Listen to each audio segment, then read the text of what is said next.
Okay, so I've got the same bottle sample, the bottle getting whacked or flicked, whatever it is, but this time let's go down the road of making a pad or a drone, basically a sustained sound. So here it is again, what we're working with. And we can hear, because it's got that nice tonality, it lends itself really well to these type of sounds. Now, in order to get the sample matched to the keyboard, rather than using the transpose, because I've got sampler, and this is a function on most samplers to be fair, you can actually tell the sampler what is the original root key of the sample. What was it originally recorded at? So this was recorded at F2, and by putting that in, it means that when I play a C on my keyboard, it's playing a C, because it understands, it knows that this isn't a C that's been dropped in here, it's a sample that's at an F, and that way it can immediately align my keyboard because it understands what the correct root key is. So you'll find that in a lot of samplers, so I thought it worth bringing that up. And now let's get some sort of sustained sound going on. So the way that I'm going to do this, because I want a nice long drawn out sound that is going to be longer than the sample itself, is we're going to set up a nice loop. So let's find somewhere in the sample that's away from this beginning section, so we get a nice consistent tone. Somewhere around here. So if you listen at the beginning, it's got those kind of higher frequencies. And I immediately get rid of them around here. Now I want to go in a little bit further because I'm going to set up a crossfade, as you'll see. But let's set up the loop, so it's just going to loop forward, standard kind of loop. And we'll set the loop start to be exactly the same as the start marker, so that's 11.895. And then let's bring this in, I don't know, let's take a stab at this, somewhere around here, be close. Perfect. So there's our loop. And in order to help minimize that sort of clicking as it goes over the start points, first of all, the snap to grid can sometimes be funny, but we'll try it. There we go. So snap to grid means that the start and end point should now be in line with the zero crossing, so reduce any clicks. We can still hear it's clearly looping over, so the first thing we'll do to help that is the crossfade between the start and the end points.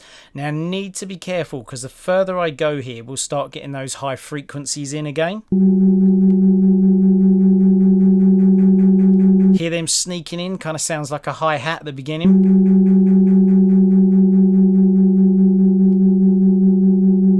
Perfect, that'll do. So now let's get to work with actually, first of all, let's shape the envelope, and then we'll put some effects on to help get rid of the start and end, sort of disguise that looping. So standard stuff, let's go for an attack of a second, a release of a couple of seconds. Get the sustain to the top, that all looks good. Volume wise, I think we're still good.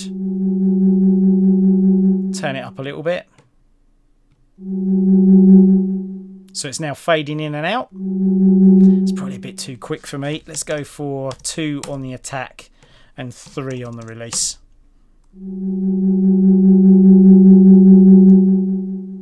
Perfect.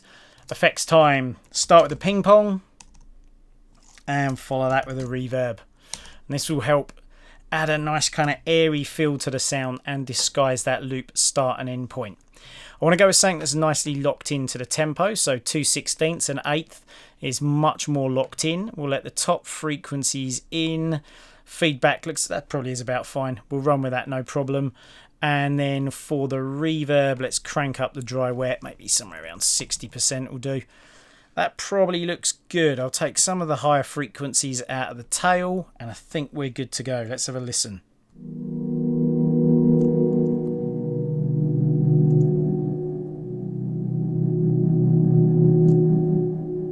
Voila, one pad sound.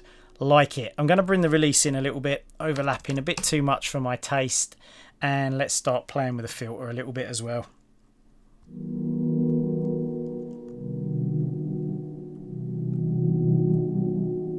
Touch more volume, and there we go, we've got a pad. Now, as with pads, movement is king, so it's already got a bit of wobbling in there, it's got some effects which are nice, but it's also good to add some other envelopes. So a classic thing to do is normally add the filter envelope and have the filters sweeping in and out, often a little bit different timing to your amp envelope, so you get them sort of sweeping at different speeds. That works nicely. We're going to do something a little bit different. This particular sampler has a nice FM envelope in it as well, which just means that we can add FM synthesis on the top and add some additional harmonics and have those sweeping around. So I'm going to go for something a little bit brighter but not too over the top. Let's go for a saw 4, which is just a saw wave with 4 harmonics, kind of like a heavily filtered saw wave.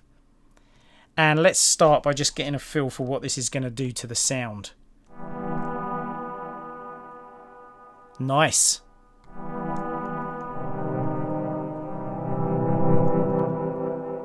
And let's see what happens if we just have this sweeping.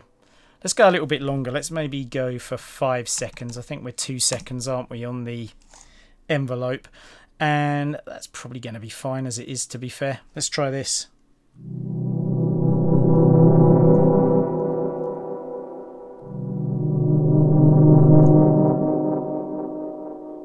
Perfect. Sounds wicked. And you can see it could do with a bit of EQ as well. So we'll pop that on and then we'll call it a day.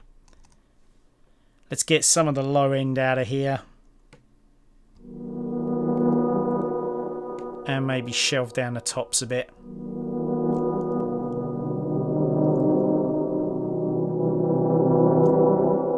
And I got a really nice eerie pad. So out of the bottle sample, the exact same one that created a nice bass line. Wicked stuff. So I love sampling, a lot of fun, and very quickly you can get a whole variety of sounds, and all of these we've made out of 2 sounds of a bottle, so lots and lots can be achieved with a little bit of exploration. Lots of fun. Hope you enjoyed it.